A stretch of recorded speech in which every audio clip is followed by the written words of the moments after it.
Genetically modified foods, or GMOs, are one of the most talked about issues in the world right now. GMOs in our food supply make people question, wonder, and sometimes even fear. They can be found in everything from huge cornfields in the US to small farms in Africa. But what do people all over the world really think about these foods? And what makes these opinions? Today, we're going to look closely at GMOs, how different parts of the world see them, what shapes public opinion, and why this is important for food security and consumer choice around the world. So, let's get going. Before we talk about opinions, let's quickly go over what GMOs are. Genetically modified organism is what GMO stands for. This usually means crops that have had their DNA changed through biotechnology to make them more resistant to pests, more tolerant of herbicides, or more nutritious. Genetically modified corn, soybeans, and cotton are some examples. GMOs can help crops grow better, use fewer pesticides, and even make them healthier. But a lot of people around the world are also worried about their morals, health, and the environment. Now let's look at how people in different parts of the world feel about GMO foods. It's interesting that opinions differ so much around the world because of culture, economics, laws, and the media. Most people in the US and most of Latin America are okay with GMOs, and they are grown a lot. The US is actually the world leader in growing GMO crops, with millions of acres of genetically modified corn, soy, and cotton. This acceptance is mostly because people trust scientific institutions like the Food and Drug Administration and think they will help. Farmers think that GMOs can help them grow more crops, use fewer pesticides, and make food more secure. Countries in Latin America, like Brazil and Argentina, also support GM crops for the same economic and agricultural reasons. Europe is very different. Many European countries are still not sure about GMOs, and they often put strict rules or even bans on growing them. But it's interesting to note that Europe buys GMO products, especially for animal feed. This caution is caused by a lack of trust in the government's ability to be open about its rules, worries about tampering with nature, and a strong cultural preference for organic food. France, Italy, and Germany, for example, often have stricter rules about labeling and more public discussions about the safety and ethics of GMOs. In Asia, people have very different ideas. China is one of the biggest producers of genetically modified GM cotton and allows some GM crops to be eaten. Japan, on the other hand, lets a few kinds of GMO processed foods into the country, but they are very careful about how they are regulated.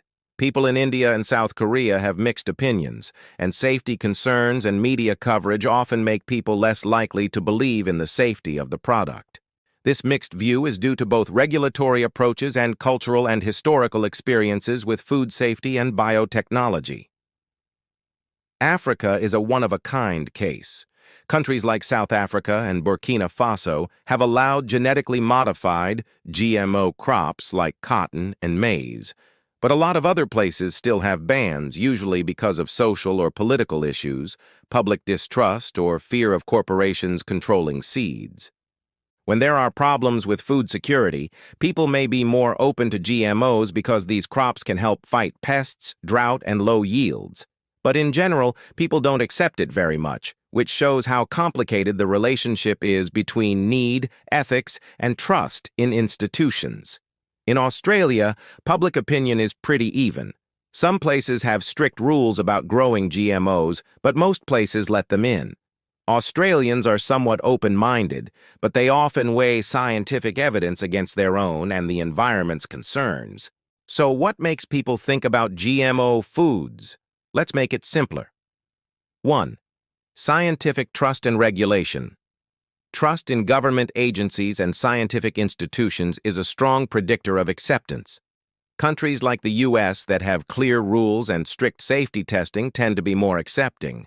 On the other hand, skepticism is high where trust is low. 2. Media and false information.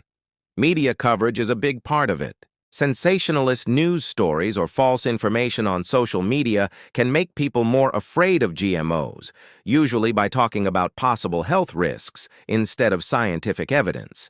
This can cause a lot of worry, even when studies show that it is safe in controlled settings. 3. Cultural and ethical values. A lot of people think a lot about cultural and ethical issues. For some people, GMOs are a sign of messing with nature, losing traditional farming methods, or big business taking over food systems. People in Europe and parts of Asia tend to like organic and natural foods better. 4. Economic and food security factors. People in areas where food is scarce or crops are weak often like GMOs more. Countries that are still developing may see GM crops as a way to solve problems like hunger, drought, or pest outbreaks. In these situations, the promise of higher yield and resilience can be more important than cultural or moral concerns. Let's look at some numbers to get a better idea. About 48% of people around the world think GM foods are unsafe, but there is a lot of difference. For instance, 70% of Russians think GMOs are dangerous. 62% of Italians think they are dangerous. India, 58% not safe. South Korea, 57% not safe. About 31% of Australia is safe, and 31% is not. These numbers show that most people around the world have negative views of GMOs. In certain surveys, more than 80% of respondents indicate a reluctance to consume GM foods. But in places like the US and Latin America, acceptance is higher because people trust science, government, and business. Why is there such a big difference? There are often many points of view in the debate about GMOs, and they don't always agree with each other. Supporters say that GMOs are necessary to feed a growing world population, lower the amount of pesticides used, and make food more nutritious. Opponents are concerned about long-term health effects, environmental risks, corporate monopolization of seeds, and moral issues with playing God with nature.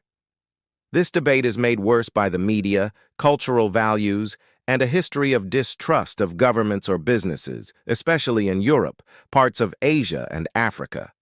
Education and open communication are very important for changing how people think.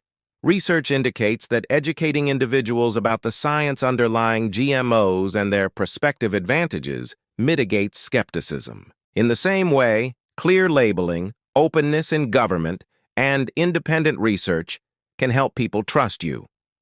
Without this, fear and false information can take over conversations, even when scientists agree that GM foods are safe.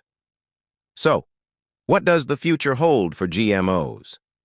People around the world may slowly start to accept it more as the world deals with problems like climate change, crop diseases, and a growing population. Biotechnology is changing, and new technologies like CRISPR and gene editing are giving us more accurate ways to improve crops without using traditional methods. However, to get more people to accept it, we need to find a delicate balance between respecting cultural values, addressing ethical concerns, being open about the rules, and explaining the science well. In short, people all over the world have different and complicated views on GMOs. The Americas have the most acceptance, while Europe, parts of Asia, and parts of Africa are still very skeptical. People's views are influenced by their trust in science, their cultural and moral values, their economic needs, their worries about food security, and the media they watch. It is clear that GMOs are not only a scientific issue, they are also a social issue. To make policies, move technology forward in a responsible way, and make sure that everyone benefits from the promise of modern agriculture, it is important to understand how people see things. Thanks for watching. If you like this video, please like it, subscribe to it, and turn on notifications. Please leave a comment and let us know what you think about GMOs. Are you for or against them? Let's talk.